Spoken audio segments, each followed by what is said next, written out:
नमस्कार दोस्तों, आज की कक्षा का हमारा विषय है अलंकार। आज की कक्षा में हम अलंकार व उसके भेदों को विस्तार से जानेंगे। हम जानेंगे कि आप पंक्ति में किस प्रकार अलंकार को पहचानेंगे, जो सभी प्रतियोगी परीक्षाओं के लिए अति महत्वपूर्ण है। आइए शुरू करते हैं। अलंकार दो शब्दों के योग से बना है, अलम और कार, जिसका शाब्दिक अर्थ है आभूषण या गहना। जिस प्रकार स्त्री की शोभा आभूषण से होती है, जिस प्रकार एक स्त्री आभूषण धारण करके सुंदर दिखाई देती है, उसी प्रकार काव्य की शोभा अलंकार से होती है। साधारण भाषा में जिस प्रकार आभूषण शरीर की सुंदरता बढ़ाने का काम करते हैं, उसी प्रकार भाषा में भी कुछ अलंकार होते हैं जो भाषा का सौंदर्य या शोभा बढ़ाते हैं। जिस प्रकार आभूषण स्वर्ण सोने से बनते हैं, उसी प्रकार अलंकार भी सुवर्ण सुंदर वर्णों से बनते हैं। अलंकार के भेद। अलंकार के दो भेद होते हैं, शब्दा अलंकार और अर्था अलंकार। पहला है शब्दा अलंकार, जहाँ काव्य में शब्दों के प्रयोग से सौंदर्य और चमत्कार उत्पन्न होता है, वहाँ शब्दा अलंकार होता है। जैसे मैया मैं तो चंद्र खिलौना लेहूं। इस पंक्ति में बच्चा अपनी माँ से चंद्रमा रूपी खिलौना मांग रहा है। इस पंक्ति में चंद्र या चंद्रमा रूपी शब्दों ने काव्य पंक्ति में सौंदर्य और चमत्कार उत्पन्न कर दिया है, इसीलिए शब्दा अलंकार है। अब हम शब्दा अलंकार के भेदों को विस्तार से जानेंगे। शब्दा अलंकार के चार भेद हैं: अनुप्रास अलंकार, यमक अलंकार, श्लेष अलंकार, पुनरुक्ति अलंकार। पहला है अनुप्रास अलंकार। अनुप्रास शब्द दो शब्दों से मिलकर बना है, अनु जमा प्रास। अनु का अर्थ है बार बार और प्रास का अर्थ है वर्ण। वर्णों की आवृत्ति या पुनरावृत्ति को अनुप्रास कहते हैं। आवृत्ति या पुनरावृत्ति का अर्थ है किसी व्यंजन वर्ण का एक से अधिक बार प्रयोग होना। जैसे तरणी तनुजा टट तमाल, तरुवर बहु छाए।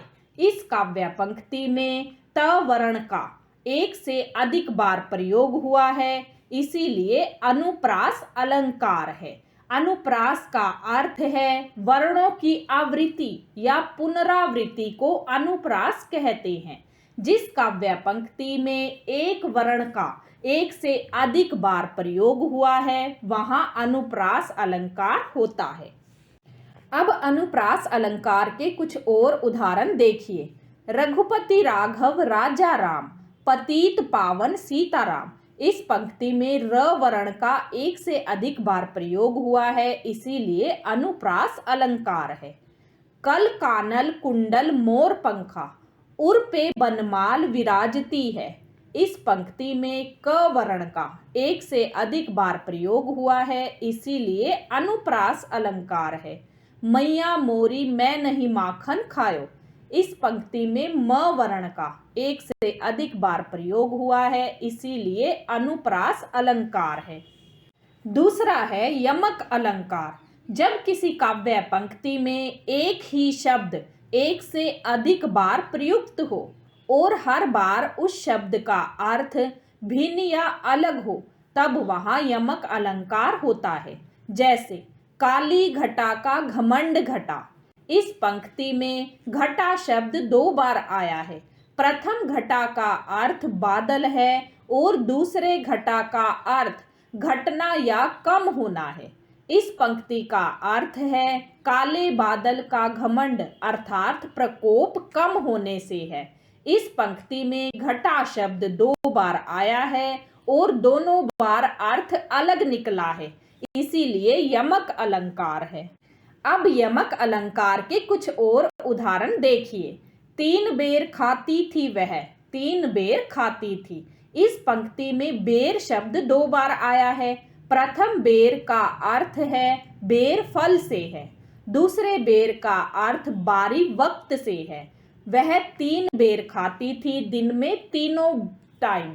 इसमें बेर शब्द 2 बार आया है और बेर का दोनों बार अलग अर्थ निकला है, इसीलिए यमक अलंकार है। सजना है मुझे सजना के लिए। इस पंक्ति में सजना शब्द 2 बार आया है। प्रथम सजना का अर्थ श्रृंगार करने से है और दूसरे सजना का अर्थ प्रियतम प्रेमी पति से है। इस पंक्ति में सजना शब्द 2 बार आया है और दोनों बार अलग अर्थ निकला है, इसीलिए यमक अलंकार है। तीसरा है श्लेष अलंकार। श्लेष शब्द का अर्थ है चिपका हुआ या जुड़ा हुआ। जब किसी काव्य पंक्ति में किसी शब्द को एक बार लिखा जाए परंतु बार बार पढ़ने पर उसके एक से अधिक अर्थ निकलते हैं तो वहाँ श्लेष अलंकार होता है। जैसे प्रियतम बतला दे लाल मेरा कहाँ है। इस पंक्ति में लाल शब्द के 2 अर्थ निकले हैं, बेटा और रतन, इसीलिए श्लेष अलंकार है। रहीमन पानी राखिए बिन पानी सब सून, पानी गए न उबरे मोती मानस चून। इस पंक्ति में रहीम ने पानी के 3 अर्थों का प्रयोग किया है। इसमें पानी का पहला अर्थ मनुष्य के संदर्भ में है, इसका मतलब विनम्रता से है। पानी का दूसरा अर्थ आभा चमक तेज से है, जिसके बिना मोती का कोई मूल्य नहीं है। पानी का तीसरा अर्थ जल से है, जिसे आटे से जोड़कर दिखाया गया है। इस पंक्ति में पानी के 3 अर्थ निकले हैं, इसीलिए श्लेष अलंकार है। चौथा है पुनरुक्ति अलंकार। पुनरुक्ति का अर्थ है बार बार या पुनः दोहराना।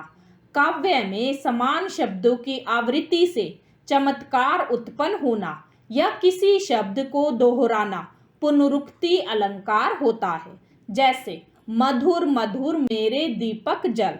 इस काव्य पंक्ति में मधुर मधुर शब्द की पुनरावृत्ति हुई है या मधुर मधुर शब्द को दोहराया गया है, इसीलिए पुनरुक्ति अलंकार है। ललित ललित काले घुंघराले बाल कल्पना के से पाले। इस काव्य पंक्ति में ललित ललित शब्द का 2 बार प्रयोग हुआ है या ललित ललित शब्द की पुनरावृत्ति हुई है, इसीलिए पुनरुक्ति अलंकार है। ये शब्दा अलंकार व उसके भेद हैं जिसे हमने जाना है। अगर आपको यह जानकारी अच्छी लगी हो तो चैनल को लाइक करें, सब्सक्राइब करें, अधिक से अधिक शेयर करें ताकि आपको इसी तरह की और जानकारी आसानी से मिलती रहे। धन्यवाद।